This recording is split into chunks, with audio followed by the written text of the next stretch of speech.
Est-ce que tout le monde est bien installé? Oui? Super. Alors, bienvenue à toutes et tous. Alors, on est présents ce soir pour une soirée sur le thème « Décolonisons nos mentalités ». Alors, moi, je m'appelle Nelly Onestas Daou, je suis poétesse, artiste, entrepreneur social, coach professionnel. Et ce soir, je vais être votre animatrice, modératrice. C'est le titre qu'on a trouvé juste avant. Oui, créatif, il faut être créatif. Voilà, exactement. Et donc, cette soirée est organisée par l'association Parole d'Exclus. Et elle... Ouais, on peut faire une main... Oh, oui, oui, oui. Et c'est une activité qui figure dans la programmation du mois de l'Histoire des Noirs à Montréal-Nord, donc qui est organisée par Un itinéraire pour tous. Voilà. Alors, j'ai le grand honneur ce soir d'accueillir Luigi Labarrière. Yes, on peut lui donner bonsoir, une bonne applaudissement. bonsoir. Oui. Ça va. Connu aussi sous le nom de Soundproof, ton nom d'artiste. Soundproof, oui, Soundproof. Ouais, avec exactement. mon accent français de France. Non, c'était bien, C'était pas bien. mal, Soundproof. C'était bien. Soundproof. Soundproof avec les R. Voilà. Alors, écoute, sans en dire trop sur ce que tu vas nous présenter, je vais simplement partager que lorsqu'on avait l'occasion de discuter cette semaine, tu incarnes, selon moi, la liberté d'être, la liberté de s'auto-proclamer. Voilà. Et puis, la liberté de créer, d'innover. Puis, je pense que ça va être aussi le cas de toutes les personnes que tu vas nous présenter dans le cadre de ta conférence. Donc, on a bien hâte, en fait, de découvrir comment est-ce que tu vas aborder ce thème de la colonisation, la décolonisation de mentalité, voir pour toi comment ça résonne, et puis au travers aussi de toutes les personnes, les personnalités que tu as dans ton PowerPoint et en tête, Oui. voir un peu sous quelle perspective tu veux nous amener ça. Oui, mais ça me fait un plaisir d'être ici. Je remercie Parole d'Exclus de m'avoir invité ici à la Maison culturelle et communautaire de Montréal-Nord, où est-ce que j'ai grandi, avant que ça soit la salle communautaire ici ou l'édifice bibliothèque communautaire. C'était un stationnement, puis j'allais à la patinoire ici, il y a environ 25-30 ans de cela. Je m'amusais sur le parterre avant cet édifice. Donc, ça fait toujours un plaisir de revenir et de transférer avec les gens du quartier. J'ai habité Arthur-Chevrier, j'ai habité Dijon, j'ai habité L'Angelier, j'ai habité des Récollets, oui, la rue des Récollets. J'ai habité sur Jean Meunier aussi, donc un peu partout. Et ça fait toujours un plaisir de revenir à Montréal-Nord, puis contribuer à transfert de connaissances pour que tout le monde puisse grandir ensemble et voyager dans la tête et aussi physiquement, pour inspirer à voyager physiquement aussi et aller ailleurs et revenir et donner à votre tour au prochain. Oui, merci. Juste pour pas qu'on oublie, je voudrais qu'à un moment donné, tu nous présentes la collection, en fait, de ta collection de prêt-à-porter, de t-shirts, de tucs, et surtout que tu nous parles du message qu'il y a derrière ça. En fin de compte, oui, le message est là, le t-shirt que je porte, le chandail que je porte et le logo que j'ai été inspiré de faire ici. C'est marqué. Quand le monde le lit, qu'est-ce que vous lisez sur mon chandail? Plurial, OK. Il y a un L à la fin. La ligne rouge, c'est un L, OK? Donc, ça veut dire, en France, c'est un peu franglais. Donc, ça peut être pluriel ou plural. Tu sais, comme plus vrai quand tu es plus real que real. Tu sais. Donc, la philosophie en arrière de ça, pourquoi j'ai combiné ça? Quand tu es plus real que real, tout est au pluriel, l'abondance. Quand tu es plus vrai que vrai, tout est au pluriel, l'abondance. Donc, quand on a une transparence, on dit qu'est-ce qu'on a de besoin, on dit qu'est-ce qu'on est, et on dit qu'est-ce qu'on n'est pas aussi, mais le monde peut, je pense, peut plus connecter facilement avec toi quand tu sais qui tu es. Donc, tu restes plus real que real. Donc, c'est un peu ça l'idée derrière le slogan.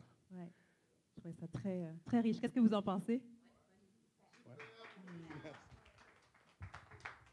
Donc, ce soir, tout le monde va être plus real que real. Voilà.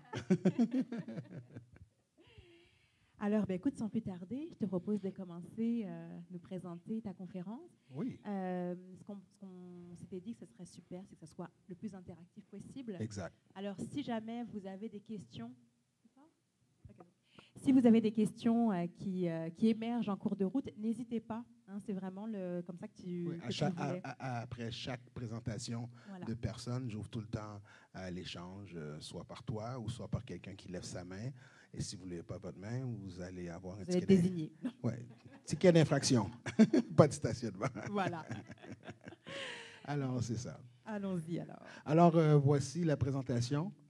Premièrement, l'affiche qui le dit, Décolonisons nos mentalités, qui est le titre que Parole d'Escru avait décidé de prendre et choisi. Je trouve ça bien. Ça m'a pris un peu de temps à l'enregistrer, puis de comprendre, puis ça a été vraiment d'impact après que j'ai enregistré, parce que pour moi, colonie, on en revient tout le temps à une époque, il y a 400 ans, l'esclavage, mais si on se décolonise, mais ça veut dire qu'on peut briser des chaînes qui nous empêchent de s'émanciper. Et c'est ça que j'ai compris à la longue.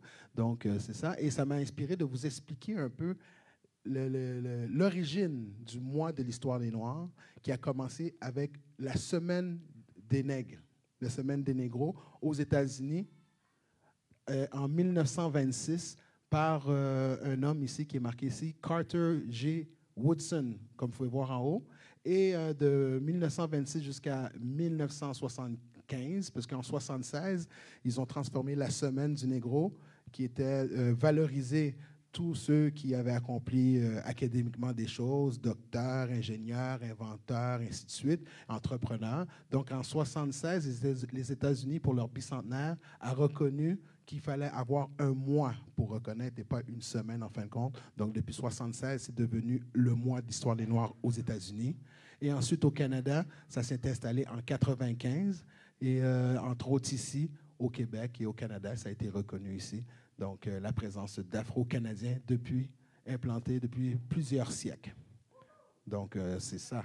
Là, c'est un peu plus clair, tout le monde, d'où vient le mois d'histoire des Noirs, qui était la semaine des Négros en 1926. D'accord? Donc, il y a beaucoup de monde qui dit « Oh, c'est le mois le plus court. Pourquoi c'est le mois le plus court? » Mais ça donnait avec 2 dates d'anniversaire qui soulignaient ça au mois de février. Donc, c'est la 2e semaine du mois de février quand ça a commencé. Et c'était par coïncidence de 2 dates de naissance de personnalités états-uniennes importantes. Donc, c'est pour ça que c'est au mois de février. D'accord? Donc, me voici ici à travers Montréal-Nord. J'adore revenir à Montréal-Nord, comme j'ai dit tout à l'heure. Donc, ça, c'est moi, il y a 32 ans, dans l'article de journal du Guide de Montréal-Nord, où je faisais du rap pour une activité de café jeunesse. Le fameux tournoi de basket de rue que tout le monde connaît au Parc Carignan. Est-ce qu'il y a du monde qui connaît le tournoi de basket? Oui. Donc, moi, je participe au tournoi de basket depuis ses tout débuts, parce que le fondateur du tournoi de basket, en 92, Lazare Vertus, qui était un travailleur de rue ici, a mis ça sur pied et m'avait demandé de collaborer avec lui. J'avais à peine 19 ans quand j'ai commencé à participer en tant qu'animateur. J'étais rappeur dans le temps, puis aussi joueur de basket. Et je coachais déjà au basket à Sophie Barra. Et Lazare connaissait un peu ma personnalité, puis ma soif déjà à 19 ans de participer à la société, à la communauté, surtout la communauté noire de l'Est de Montréal. Donc, m'a embarqué là-dedans. Et après 25 ans, j'aide encore. J'ai imprimé les T-shirts pour eux, j'ai animé, j'ai été recherche de commandites, j'ai organisé la 15e année d'anniversaire du tournoi de basket. Donc, ça me fait toujours plaisir de participer. Donc, ça, c'était avec la mairesse, Christine Black, qui est une amie aussi, que je connais très bien, avec le monde de la Maison L'Ouverture et notre ancien commandant qui est là. Donc, ça me fait toujours plaisir. Et ça, c'est moi à vélo. J'habite dans le fin fond de Pointe-aux-Trembles. Puis l'été, là, tout à l'heure, j'étais à la pizzeria. Et le monde me reconnaît parce que ils disent « Ah oui, le gars qui revient toujours, le monde de Pizza New York. » me dit « Oui, le gat qui revient toujours, je te vois sur Facebook. » Et moi, le vélo, là, je fais du vélo de Pointe-aux-Trembles jusqu'au centre-ville, puis je retourne à Repentigny. Après ça, je rentre chez moi. Je sens une journée. Au moins une fois par semaine. Donc, j'arrête ici, je joue au billard, je parle avec les jeunes, je joue au basket, je découvre, je vais voir qu'est-ce qui se passe. Ça fait 10 ans que j'habite plus à Montréal-Nord, mais j'y reviens tout le temps. Au moins une fois par mois, je suis à Montréal-Nord à jaser, à connecter, que ce soit avec Nomez, maintenant avec Nelly ou avec la direction. Donc, je reviens tout le jour d'une certaine façon ou d'une autre. Et ça me fait plaisir. Et ça, c'était avec notre député et la mairesse, M. Dubourg, et Patrice Bernier lors des matchs de soccer, le match des étoiles qui a lieu depuis 3 ans maintenant, 3-4 ans, au Parc Saint-Laurent. Donc, c'est ça. Donc, c'est ça mon implication à Montréal-Nord. Moi, je suis ici depuis l'âge de 3 semaines. Précisément 3 semaines, parce que j'ai été adopté par un couple de Québécois de 3 semaines jusqu'à 4 ans. Et ensuite, je suis revenu avec ma mère. Donc, j'ai vu les deux côtés, les deux réalités, la dynamique d'être dans une famille québécoise, manger de la fondue, puis aller faire du skidoo, j'ai fait ça. Autant que j'ai mangé du griot. Puis, je suis allé à New York à chaque été découvrir la dynamique de New York. Donc, c'est ça.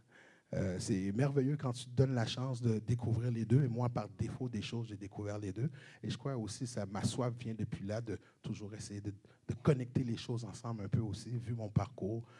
C'est pas pour me vanter, mais je crois que ça a un effet sur les gens, qu'est-ce qui t'entoure et qu'est-ce qui te crée, quoi, qui te bâtit. Donc, c'est ça. Donc, la dernière conférence que j'ai faite, c'était à une librairie qui s'appelle la Librairie Racine, qui est à Montréal-Nord. Est-ce qu'il y a du monde qui connaît la Librairie Racine? Oui. Okay, certaines personnes. Pour ceux qui ne la connaissent pas, c'est facile de se rappeler où ce que c'est. C'est au coin de Racette et Charleroi. Librairie Racine au coin de Racette et Charleroi. Racette, Charleroi, Racine. Donc, c'est une bibliothèque, une librairie par une jeune demoiselle qui a voulu mettre en valeur la culture noire, des livres, des contes pour enfants, pour adultes, tout type de livres, et aussi sur la diversité et tout ça. Donc, ma dernière conférence, c'était au mois de novembre avec eux. J'avais invité 2 personnalités, un rappeur puis un musicien jazz. On avait jazzé.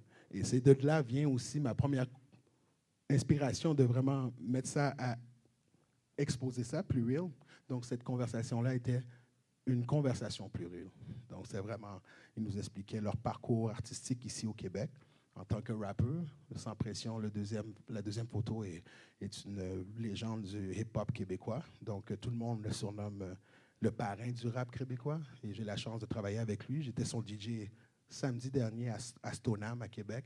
Et on avait eu du fun. On s'est vraiment, vraiment amusé. Le monde était ébloui du professionnalisme, de sa qualité, de son énergie. Après 20 ans de faire du rap ici au Québec. Donc, Sans Pression et Charles Beadle Jr.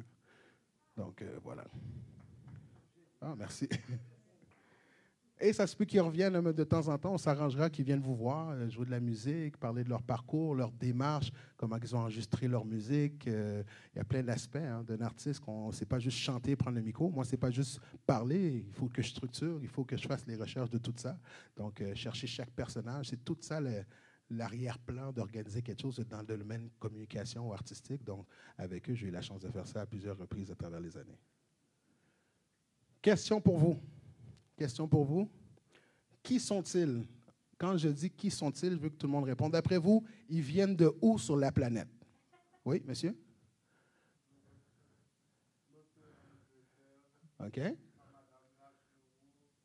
Les cheveux roux, elle vient d'où? OK. Il y a d'autres réponses. Et lancez n'importe quoi comme réflexion, là. Oui, monsieur? Un peu plus fort. Hein? Irak, en haut, là? OK, c'est bien, OK. On a d'autres idées, oui?